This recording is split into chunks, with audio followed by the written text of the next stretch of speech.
Welcome to Recap Cinema. Get ready to dive into the captivating world of Moonfall as we break down the plot, characters, and key moments of this film. In the beginning of the movie from January 12, 2011, we see a crew of astronauts go on a mission to repair a satellite in outer space.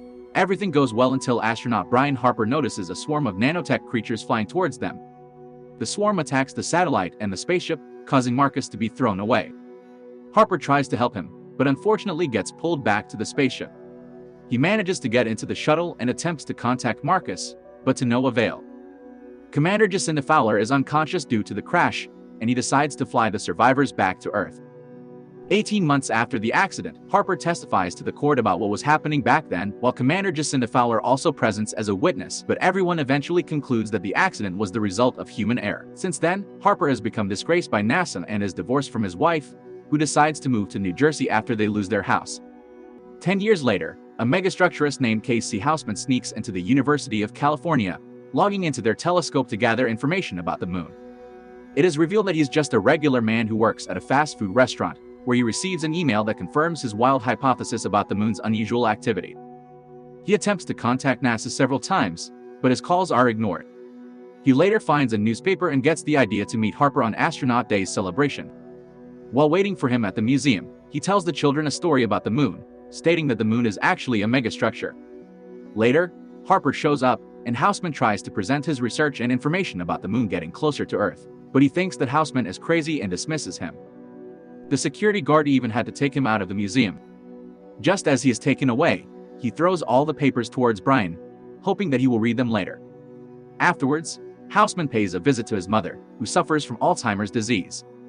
She doesn't even recognize her own son. On the other hand, Commander Jo is still working at NASA and is informed that the moon's orbit has shifted. They also notice strange activity on the moon, but at this point they still have no idea what that is. Meanwhile, Harper now lives alone, while his ex-wife, Brenda, has married another guy named Tom and has 2 daughters with him. She calls Harper to inform him that their son, Sonny, is being arrested by the police. The next day, he goes to his bail hearing. Since Harper keeps interrupting during the hearing, the judge has to postpone the hearing for a week, meaning that Sonny has to stay in jail for that amount of time. To make things worse, Harper even tries to bribe the judge to let Sonny out. Jo Fowler and her team finally discover that the moon is heading towards Earth and that its city-sized debris will hit the Earth in 3 weeks. They also find a hole on the moon's surface, meaning that their time is getting shorter and shorter. Shortly after, the news about the moon leaks to the public and becomes trending on social media. General Doug Davidson, who turns out to be Jo Fowler's ex-husband, immediately calls Jo Fowler to confirm the information while asking Jimmy about their son's condition. NASA conducts a press conference to clarify everything, telling the others to calm down and have nothing to worry about. However, everyone panics. Chaos is happening everywhere, and frantic shoppers continue to stockpile supplies. At the same time, NASA organizes a shuttle launch with a crew of 3 astronauts to investigate their findings on the moon's surface. Unfortunately, just as they release a probe into the moon's hole, the same swarm appears and attacks the shuttle. It breaks into the shuttle and kills the entire crew. On the other hand, everyone starts to evacuate, and the news also begins to mention that the moon is actually some sort of orbital megastructure, which shocks Harper. He finds footage of Houseman talking about the moon's anomaly, so he later decides to approach him. Houseman reveals that he has been studying distant planets for years, searching for megastructures that are orbiting in our solar system. Soon after, a tsunami hits California, where Harper has to help Houseman when he gets swept up by the water. Luckily, they're still able to survive. Jo Fowler, her colleague, gives up as he realizes that they have been defeated by nature, but she still wants to fight. She digs into NASA's old archives and finds camera footage from Harper's suits during their failed mission. Suddenly, she is confronted by Holdenfield, an archivist who knows that NASA was covering something during the 1969 Apollo moon landing. She later conducts a conference meeting with the military, which plans to launch nukes on the moon. She is confident that there's a possibility of knocking the moon back to its original orbit without destroying it. A few moments later, Jo Fowler calls Doug Davidson to discuss an EMP called Zulu X-ray 7, in which she believes that it solves everything. In the evening, Houseman and Harper are picked up and brought to NASA's facility. Jo Fowler comes into the room while Harper clarifies that he doesn't want to take orders from her anymore, but he cannot do much now. Jo Fowler plans to attack the swarm, as she believes that killing it might stop the moon from getting closer to the Earth. She asks for Harper's help because the swarm recognizes humans' technology and he's the only pilot who is capable of landing a shuttle without power. After everyone agrees to the mission, they get a shuttle out of a museum, hoping that it's still functioning. Houseman and Jacinda Fowler later meet Colonel Reed and Captain Avery, who will assist them on the mission. The EMP has also been prepared and is ready to be used without permission from the Earth. Before they depart, Jacinda Fowler releases Sonny from prison and brings him to Air Force Base, where he finally meets his father again. As a huge earthquake occurs and another disaster is imminent, Jacinda Fowler and Harper act quickly to set the mission into motion. Everyone, including Sonny and Jimmy, starts to evacuate, while Houseman is invited to join the mission since he knows more about megastructures than them. They all board the shuttle and prepare to launch. Luckily, they manage to launch and depart from Earth just before a huge ocean wave caused by a gravitational anomaly hits them. However, one of the machines suddenly dies, and they start losing speed. Houseman and Jacinda Fowler panicked, but thanks to Harper's skill, they eventually manage to reach outer space. In space, they refuel the spaceship before making their way to the moon, which almost collides with the Earth. It's also seen that the moon's debris starts raining down on Earth. Meanwhile, Sonny, Jimmy, and Michelle manage to escape from the water and are on their way to Colorado. Not long after, Doug Davidson calls Jimmy to ensure they're safe. Unfortunately, they are robbed by thieves, and they're forced to walk while searching for another car. As the moon draws nearer, another gravitational shift occurs, causing people to be pulled up into the air. Michelle, Sonny, and Jimmy make it to Sonny's relative's place, but a lady appears and starts shooting them because she thinks they are intruders. Tom, who is actually Brenda's new husband, comes out to pick them up. They gather at Tom's house, but the meteor keeps striking, and Michelle suggests they immediately head over to Colorado.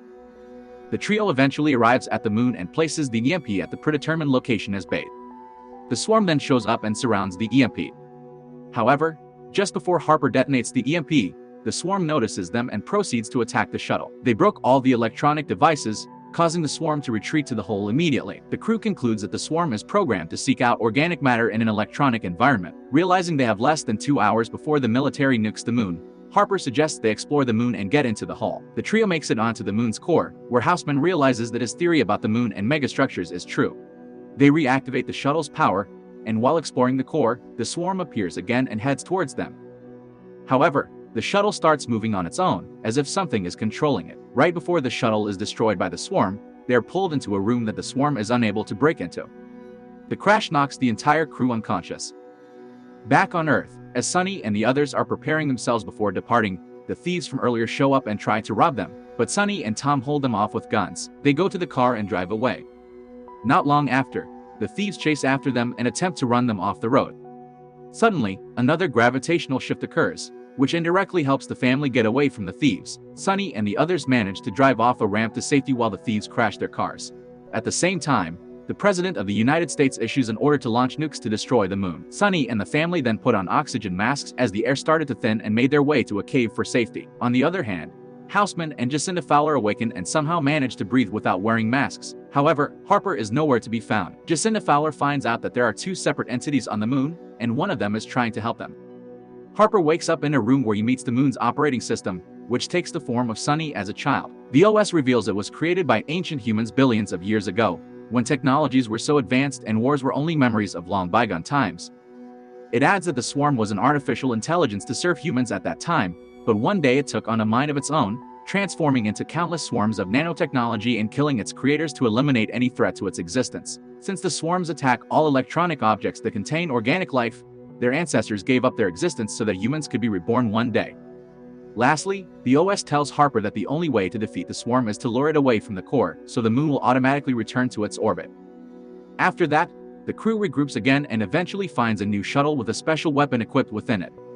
They make one last attempt to battle the swarm.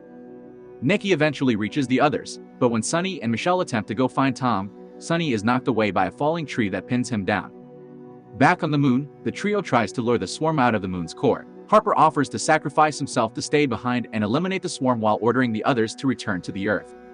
But as Harper and Jacinda Fowler argue, Houseman silently locks himself with the EMP and releases himself from the shuttle. Just after Harper and Jacinda Fowler bid him farewell, the swarm emerges and surrounds Houseman's pod.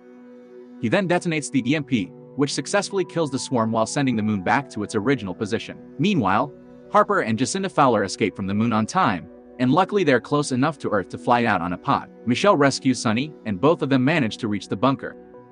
The following day, Harper and Jacinda Fowler survive the crash and reunite with their families. On the moon, Houseman's consciousness is uploaded to the moon's base. He is welcomed by the operating system, which takes the form of his mother. The OS tells him that they are about to get started on something big. And that's the end of this recap. Don't forget to give us a thumbs up. And hit that subscribe button for more. Thanks for watching and see you at the next one.